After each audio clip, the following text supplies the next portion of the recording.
Héctor Souza rentrait d'un voyage touristique à San Diego, en Californie, sur un ferry lorsqu'il a réalisé que son portefeuille n'était plus dans sa poche de pantalon.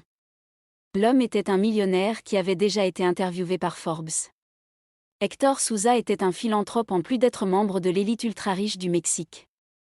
Depuis les années 1990, il a investi dans de grandes chaînes de vente au détail tout en levant des sommes d'argent considérables pour fournir de la nourriture, des vêtements et des soins médicaux aux personnes dans le besoin dans son pays et dans toute l'Amérique latine. Ce jour-là, le millionnaire visitait une attraction touristique sur la côte ouest américaine avec sa fille Margarida Souza, qui venait de fêter ses 18 ans. La jeune fille avait déjà visité ce pays plusieurs fois avec son père, mais elle n'avait jamais passé suffisamment de temps là-bas pour tout apprendre ce qu'elle souhaitait. Elle a demandé une célébration aux États-Unis lorsqu'elle est devenue adulte. Son père a pris une semaine de congé pour l'accompagner. Le philanthrope a appelé un ami qui travaillait pour une chaîne d'hôtels de luxe en Californie et a expliqué la situation. L'homme a planifié l'ensemble du voyage pour le businessman et sa fille Margarida. Le père et la fille étaient en Amérique depuis 3 jours. Ils avaient vu Disney, traversé Los Angeles et étaient maintenant à San Diego, où ils venaient de rentrer de Coronado Island et prévoyaient de visiter le zoo ou le parc aquatique le lendemain. Malgré sa popularité auprès des touristes, Coronado avait un quartier pauvre avec une grande population mexicaine, et Héctor voulait connaître ses rues et ses habitants. Margarida était contrariée que son père ait prévu une visite à cet endroit pour son anniversaire. Après tout, elle n'avait aucun intérêt pour les quartiers pauvres aux États-Unis, mais la jeune fille s'en accommodait pour éviter tout problème. C'était l'été et le bateau était bondé de touristes. Le père et la fille étaient déjà rentrés en ville par l'une des routes. Lorsque le bateau approchait du port, Héctor chercha dans sa poche son portefeuille mais ne le trouva pas. Il chercha dans d'autres poches, demanda si sa fille l'avait vu et regarda autour de lui. Margarida demanda si cela faisait longtemps qu'il avait utilisé son portefeuille, et Héctor répondit qu'il avait seulement utilisé son argent pour acheter un souvenir lors de la visite du quartier pauvre sur l'île. « Je t'ai dit de ne pas y aller, père. Tu as été clairement volé, rétorqua Margarida. Héctor corrigea sa fille car il ne savait pas s'il avait été volé. Il déclara qu'il avait peut-être égaré son portefeuille quelque part. Peut-être sur ce bateau bondé de touristes du monde entier. Regarde les gens autour de nous, répondit Margarida. Ne penses-tu pas qu'il l'aurait rendu maintenant s'il l'avait trouvé? Héctor exprima seulement son espoir que celui qui avait pris ou trouvé son portefeuille le contacterait et le lui rendrait. Margarida n'en avait aucune idée, mais cela aurait bientôt un impact significatif sur sa vie. Héctor Souza est de retour à l'hôtel depuis plus de 2 heures et n'a reçu aucun appel de quelqu'un qui a trouvé son portefeuille. Le personnel du bateau touristique a également fouillé partout mais n'a rien trouvé. Ils étaient préoccupés parce que le millionnaire pourrait poursuivre la compagnie de transport, mais personne n'était plus préoccupé que Margarida Souza, la fille du puissant homme. Elle savait que, en plus d'argent liquide, plusieurs cartes de crédit dans le portefeuille de son père étaient nécessaires pour sa fête d'anniversaire tant attendue. Margarida, inquiète, déclara que son père avait certainement été volé pendant qu'ils étaient sur l'île. « Ne réalises-tu pas, papa, que ces gens abusent de toi? Tu es allé dans ce quartier pauvre avec de si bonnes intentions. Tu t'es ridiculisé en me faisant passer mon anniversaire dans un quartier pauvre? Regarde ce que nous avons obtenu de ça, grogna-t-elle. Héctor prit une profonde inspiration et dit à Margarida qu'il l'aimait, mais qu'elle devait en apprendre davantage sur la vie. Elle devenait une femme adulte, mais avait encore beaucoup de vie devant elle. Crois-tu que ma vie a toujours été bonne et facile pour moi? J'ai vu l'autre côté de la vie, ma fille, dit le philanthrope. Héctor lui rappela qu'il était né dans un quartier pauvre de Mexico. Sa mère était une chef et son père était ailleurs. Héctor a commencé à travailler dans un grand magasin de la capitale à l'âge de 14 ans pour aider aux dépenses du ménage. Il ne pouvait étudier ce qu'il voulait que lorsqu'il avait 24 ans, à l'époque où il était superviseur dans le magasin. Il a expliqué à sa fille qu'il a dû subir la domination de ses patrons et clients pour arriver à sa position actuelle. Il a également dit qu'il avait pris de nombreux bus dans sa vie pour aller travailler tous les jours et qu'il ne pouvait parfois même pas prendre son petit déjeuner. Parfois, il devait renoncer à déjeuner. Mais à la fin, tout a fonctionné pour lui. Tu sais comment j'ai eu de la chance? La chance, ma fille, peut aussi changer une vie, a-t-il dit. Il a rappelé comment il avait rencontré sa femme, la mère de Margarida, alors qu'il terminait ses études à l'université. Elle est morte des suites de la tuberculose. Bien qu'il soit déjà très riche, rien que l'argent ne pouvait acheter n'a pu sauver sa femme. Cela a été un coup dur pour sa vie, mais cela lui a également rappelé de rester humble. Héctor Souza est devenu connu en tant que philanthrope après cet épisode tragique, qui s'est produit lorsque Margarida n'avait que 3 ans. Bien que les plans pour célébrer l'anniversaire aient été contrecarrés, lui et Margarida étaient en sécurité. Dans le confort d'un hôtel 5 étoiles déjà payé un mois auparavant, un privilège que peu de gens dans ce monde ont la chance de connaître, se souvint Lil. La fille écoutait en silence. Le lendemain, le téléphone du millionnaire sonna. C'était un numéro qu'il ne reconnaissait pas. Lorsqu'il répondit, la personne à l'autre bout lui dit qu'elle avait son portefeuille et lui donna une adresse un peu en dehors de la zone touristique. Margarida objecta en voyant son père se lever avec un sourire aux lèvres.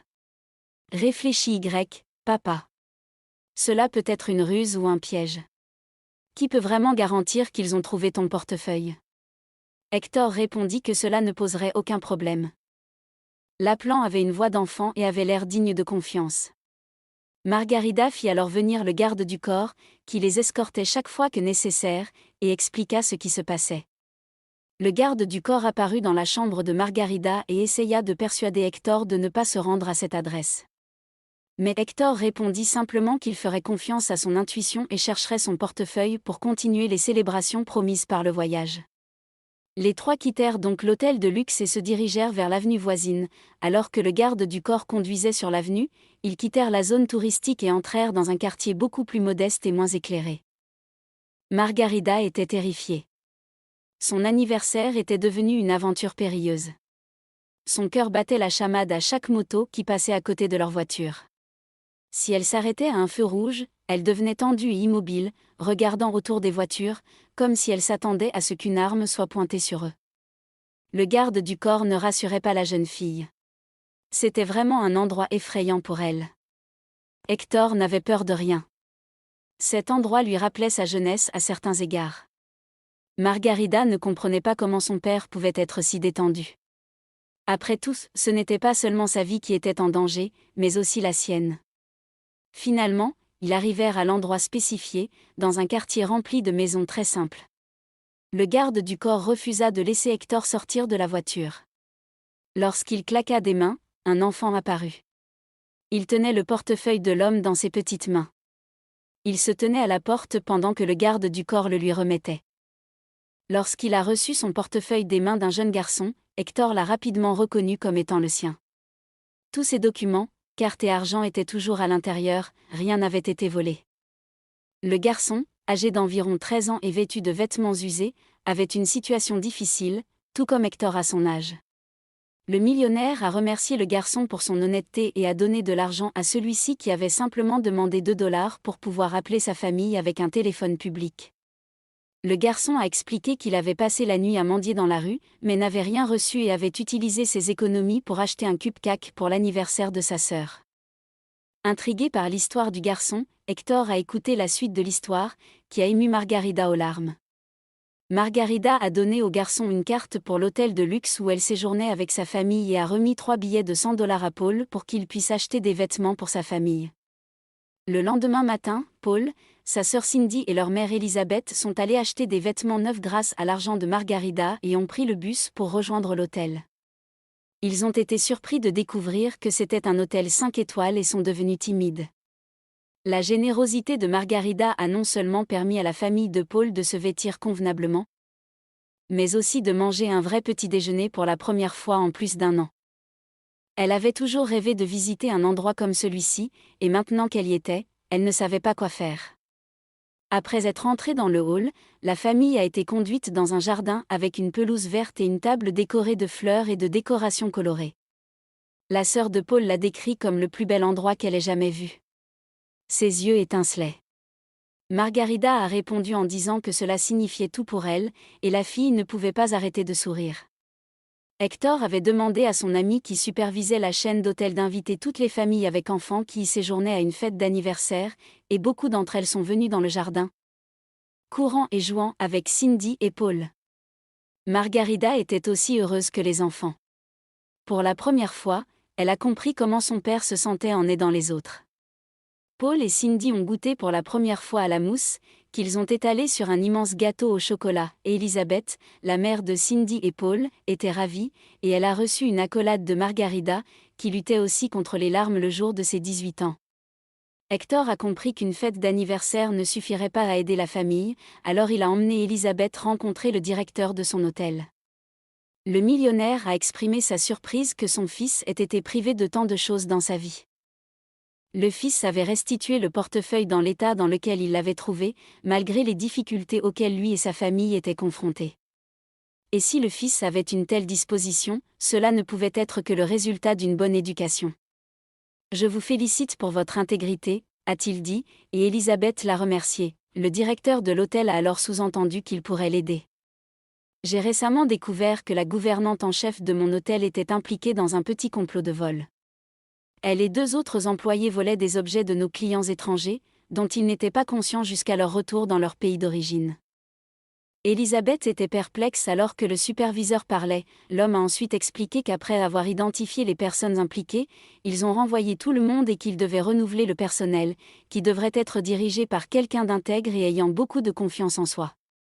Je ne suis pas sûre que ce soit de la chance ou autre chose, Elisabeth, mais quand votre fils a restitué ce portefeuille intact, il a changé le destin de toute votre famille. Si vous le souhaitez, je peux faire d'elle la gouvernante en chef. Qu'en pensez-vous ? Demanda le superviseur à Hector. Bien sûr, répondit Hector. Cela me rend extrêmement heureux. Elle le mérite. La bouche d'Elisabeth s'est ouverte. Elle n'avait jamais imaginé qu'un jour elle mettrait les pieds dans un hôtel comme celui-là et maintenant, elle assistait à la fête d'anniversaire de sa fille et on lui offrait un travail. Embarrassée, elle a déclaré qu'elle ne savait pas si elle était qualifiée pour le poste, à quoi le superviseur a répondu : « Eh bien, mademoiselle Elisabeth, vous avez déjà les qualités les plus importantes, le caractère et l'intégrité. » La semaine suivante, un nouveau chapitre de la vie de cette famille a commencé. Paul et Cindy ont pris le bus scolaire. Ils étaient habillés de vêtements neufs et avaient de nouveaux fournitures scolaires. Elisabeth a pris un bus jusqu'à la périphérie de la ville et a pris ses fonctions dans un hôtel 5 étoiles. Elle se considérait comme la femme la plus chanceuse de la planète. Hector et Margarida, quant à eux, ont poursuivi leur voyage prévu, mais rien ne leur a procuré la même joie que Margarida a ressentie lors de la fête dans le jardin de l'hôtel. Quand elle a regardé son père, elle a compris pourquoi il n'était jamais satisfait d'être simplement millionnaire. Faire du bien pour les autres était ce qui le rendait heureux.